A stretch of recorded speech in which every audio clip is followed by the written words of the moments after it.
reconnaissance. It's easy to find and assess targets, right? I showed you SuperScan. All I have to do is scan enough servers, and I'm going to find something that has an open port that I can exploit. Okay. Once I found that, an open port or something, then I can use that to go ahead and further compromise it and explore the things that I can do to that. Okay. So reconnaissance, the bad guys are doing it all the time. Simple tools give you a lot of information, and I'm going to give you a short demo on some simple tools that give you a lot of information right now. Okay, here I am in a command prompt, and it is no problem to find out the IP address of Google. Just click here and use my ping command.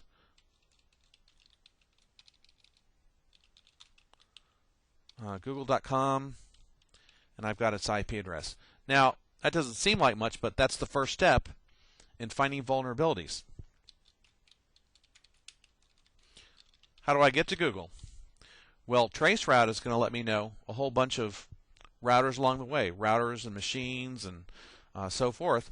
So now I have even more information of how the actual data path is to Google.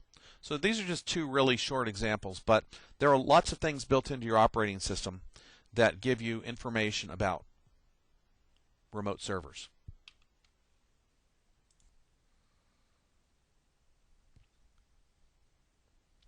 So the first tool I showed you was ping.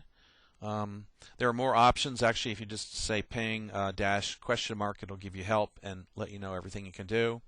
Traceroute, which I also showed you, gives you the path of data to that server. SuperScan, which I have already showed you, is another tool. Nmap is something I haven't shown you, but that does a network scan. Satan and Nessus actually will show you the actual vulnerabilities that exist within a server. So these are actually pretty powerful tools that the crackers are using. So what is malicious software? Well, this is things you probably all know: viruses, worms, trojans, malware, and bots. And if you have really good antivirus, and anti-spyware protection, you should be okay, but there's no guarantee, because there's this concept called the zero-day attack.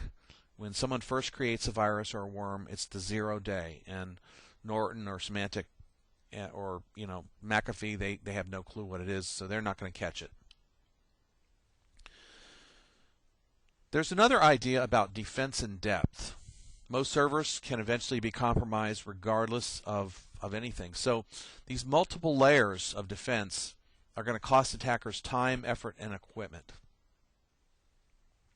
Defense in depth also includes security training. You must keep you and all your people trained in security. And even if the average person sitting at a computer day in and day out doesn't get the kind of security training you get, you still need to give them some sort of basic security. So what kind of prevention measures are there?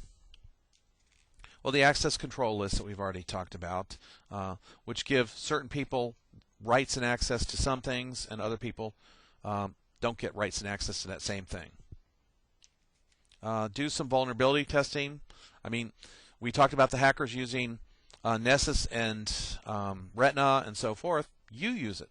Use it on your own server and see what happens. Also, keep everything patched. Close ports that are not used. Make sure you have good firewalls. Make sure your antivirus and anti-spyware tools are up to date. Filter your spam, because this will get rid of a lot of stuff that comes in, such as those bot attachments. You can also use these things called honeypots, which their only mission is to give the crackers a really easy target. So the crackers hit the honeypots, and then the honeypots say, aha, I got a hacker, and then they log it and they notify you as to the attack and so forth. So it's really a single system that's on your network that attracts these people, so you know that they're there. And also network access control. If you have multiple networks, you can limit access to some networks by some people. Okay, that is it. And this presentation is based on the book Computer and Information Security Handbook. you need to go ahead and read chapters 3 and 4 for more in-depth information.